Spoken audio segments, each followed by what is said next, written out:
Evergrande has been in the news a lot recently, but even so, many people have been wondering when the debt-ridden behemoth would actually fall. You've no doubt seen people saying that it's going to default for months now, and yet up until yesterday, it had somehow managed to survive. Now though, the questions have changed. It's no longer if, it's not even when, now it's just how big will this crash be, and the truth is, it is going to be absolutely massive, but that doesn't mean it's going to happen quickly. There will not be a snap, there won't be a singular moment where everything catches on fire, and nor will there be a day when the Chinese stock market drops by 90% out of nowhere. The decline that we are currently witnessing in the Chinese economy started almost a year ago, and it's going to last for years into the future as well. There will be many more days like today, when more is made out of this collapse than usual, but in reality, the fall of China's real estate sector and the rest of the economy as well will be a slow burn that lasts far longer than you are expecting. Nonetheless, this is an important day. Evergrande has finally defaulted, and today I'm going to briefly explain what has taken us to this point and what the recent developments have been and what's going to come next. But first, leave a like and a comment to bless the YouTube algorithm. If you want more content like this, then check out our Patreon and join our community of investors. You get access to our Discord, loads of exclusive content like private live streams, extra videos, and buy and sell alerts for my own personal portfolio.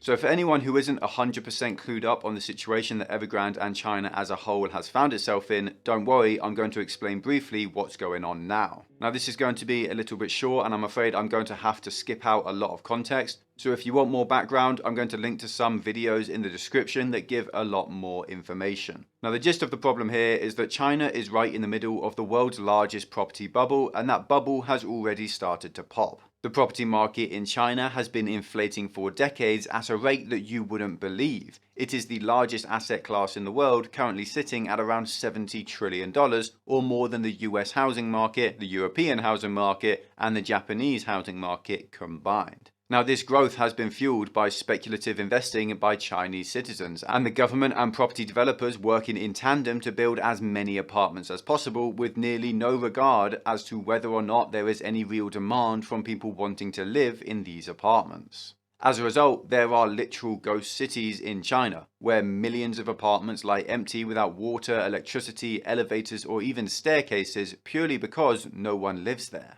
That, of course, doesn't stop people from buying these apartments, however, as the speculative nature of the housing market in China means that even these concrete shells that provide no real utility still soar in price. Property developers have been making huge amounts of money off the construction of apartments, and as there is so much money to be made, developers have been expanding as quickly as possible and building as many apartments as possible. Unlike in usual businesses where a company has to be efficient, pay attention to the costs of manufacturing and the costs of debt, or else they'll be unable to make a profit, the soaring Chinese housing market meant that developers didn't need to worry about things like that. Property was so ridiculously expensive that they would make a profit no matter what they did, and the land that was being built on was being sold by the Chinese government, and it was making up a hefty amount of their revenue, so they were happy as well. But the nature of a bubble is such that it can only go on for so long, and eventually the party had to end. The CCP knew this, and instead of allowing it to inflate further, they sought to bring it under control, and they did so by implementing the 3 red lines policy.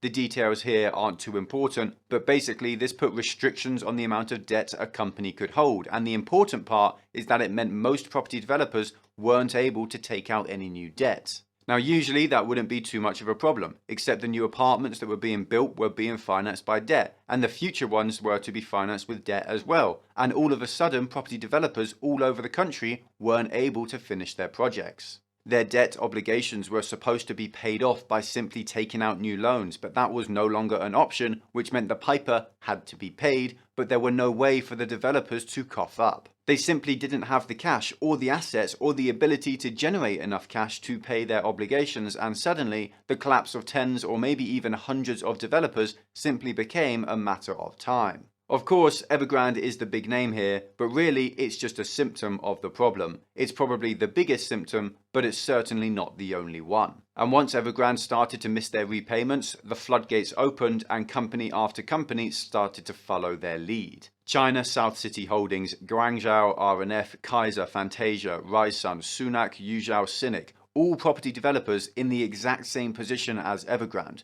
riddled with billions of dollars of debt that they can't pay, holding assets that are ultimately lacking in real utility and are dropping in price by the day, with the CCP breathing down their necks, instructing them to do whatever possible to avoid collapse. But it's too late now. There is no turning back. Ever since the Three Red Lines policy came into force, all of this was a foregone conclusion. It was all destined to happen eventually, and the time for that has now come. So if that's the background, then what are the new developments in the story? Well, Evergrande in particular had managed to stave off officially defaulting on their obligations for about 2 months.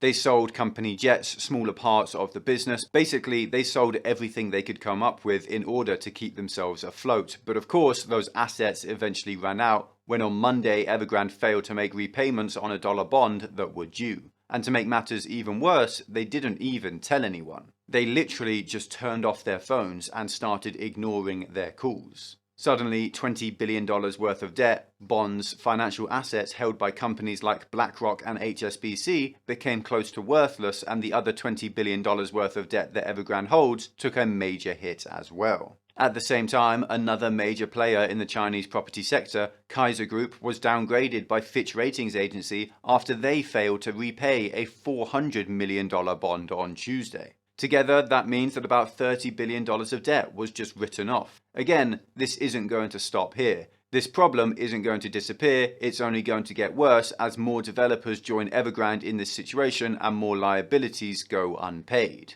$30 billion sounds like a lot of losses, but compared to Evergrande alone, it's not even 10% of what they owe, and compared to the rest of the Chinese property sector as a whole, it's not even close. Confidence in the Chinese property market, which has already been falling, is about to collapse. Property prices have already been falling by about 1% each month, and they're about to enter a whole new bear market. The assets that these developers hold are going to lose their value, which will push more developers below the requirements set out by the Three Red Lines policy and result in even more defaults. Chinese citizens who for decades have been ploughing their hard-earned cash into property as it's the only real way for them to invest are about to see their retirement funds drop off a cliff, and as a result, consumer sentiment will drop even lower than it already is.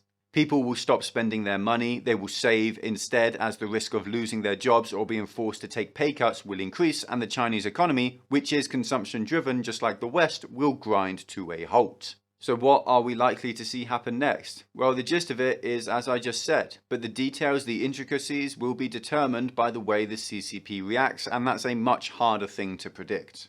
The consensus at the moment seems to be that the CCP wants Evergrande to suffer, and they want it to be clear that irresponsible business practices will not be met with a generous bailout, but with pain, suffering, and imprisonment. To be perfectly honest and a little bit gloomy, some executives, businessmen and founders will lose their lives as a result of this, even if we don't hear about it in the news. Evergrande is not going to get a bailout, or at least that's what we're hearing from Beijing today, and the CCP still don't want contagion to take place, and they don't want the risk of these losses to spread, but it's obviously far too late for that. The People's Bank of China have been pumping the markets with liquidity, trying to prevent asset prices from collapsing, but this is just a band-aid on a sucking chest wound. The CCP is also putting out statement after statement saying that there is nothing to see here. There are no problems, and even if there were, then they wouldn't affect any other market and would stay contained. Of course, these are all lies. What can they really do though? Well, they can help Evergrande and all these other companies restructure their debt, but even that isn't a particularly appealing option, as junk bonds currently have a yield of around 20% in China, which would ensure that any future repayments are just as unpayable as the current ones are. What is most likely at this point, and what I actually predicted all the way back in September, is that we're going to see the CCP take more and more control of Evergrande and other companies in the property industry. Basically, they're going to soft nationalize this industry. They are already basically running the day-to-day of Evergrande, and their influence over its operations is only going to increase from here. The CCP and local governments will likely provide some capital to the company's projects, but this will almost certainly stop short of a full-on bailout. Dollar bondholders, who tend to be foreigners, or as the CCP sees them, not Chinese, are already being left out to dry, and it's almost certain at this point that they will be left holding the bags and swallowing billions of dollars of losses. Funnily enough though, when looking at what's happening to Evergrande right now, we can draw on some similarities to similar looking events in the past. Firstly, there was the seizure of Baojiang Bank in 2019 as it found itself bankrupt. In 2017, when the writing was on the wall, its founder and CEO, Zhao Jinghua, sorry, I know I butchered that name, well, he was one of the richest men in China and he was abducted by CCP authorities while in Hong Kong. He then cooperated with them and gave away all of his assets, but that was now 4 years ago and he has still never been seen since. He hasn't been on trial, he hasn't been accused of any crimes or charged with anything either, he simply ceased to exist. The reality is, and I'm sure you know it as well as I do, that he's dead. It's that simple, and the executives behind Kaiser, Evergrande, Fantasia, and dozens of other property developers will most likely see a similar fate. Last year, a company called HNA, which mostly ran railways and airplanes, found itself in a similar situation, overloaded with debt and unable to pay it off. The CCP basically took control of the company, split it up into component parts, and they have basically soft nationalized its operations as well, as I expect them to do with Evergrande. The company's founder, Chen Feng, was of course arrested by the CCP for unspecified crimes, and I'm sure you all know how his last days will look. Western institutions are starting to cut and run, having finally awoken to the risks that the Chinese markets pose. Credit Suisse has announced that it would be prudent to reduce exposure to Chinese markets, while I would claim it would be grossly irresponsible to have watched this crisis develop, to be fully aware of its severity, and to ignore it anyway up until this point, as Credit Suisse has done. The reality is, despite what the CCP and even many Western institutions claim, this will have far-reaching consequences. We are already seeing capital flight start, the property market bubble popping, and the Chinese economy suffering. There is no off switch, there is no magic button or magic money tree, there's no easy way out, especially for those who will have to answer to the CCP's firing squad. If you enjoyed this video, then leave a like and a comment to bless the YouTube algorithm. If you want more content like this, then check out our Patreon and join our community of investors. You get access to our Discord, loads of exclusive content like private live streams, extra videos, and buy and sell alerts for my own personal portfolio. There's also a link in the description to masterworks.io, a site that allows you to buy fractional shares of art from world-famous artists like Banksy, which can be a great way to diversify your portfolio with non-market correlated assets. There's also a link in the description to BLOCKFI, which will give you up to $250 in free Bitcoin when you use it. You can also get 9% interest on stablecoins like USDC, which is a far higher rate than you'll get from any savings account these days. Just make sure not to use Tether. Thank you all for the support. Thanks for watching. Stay stoic. Until next time.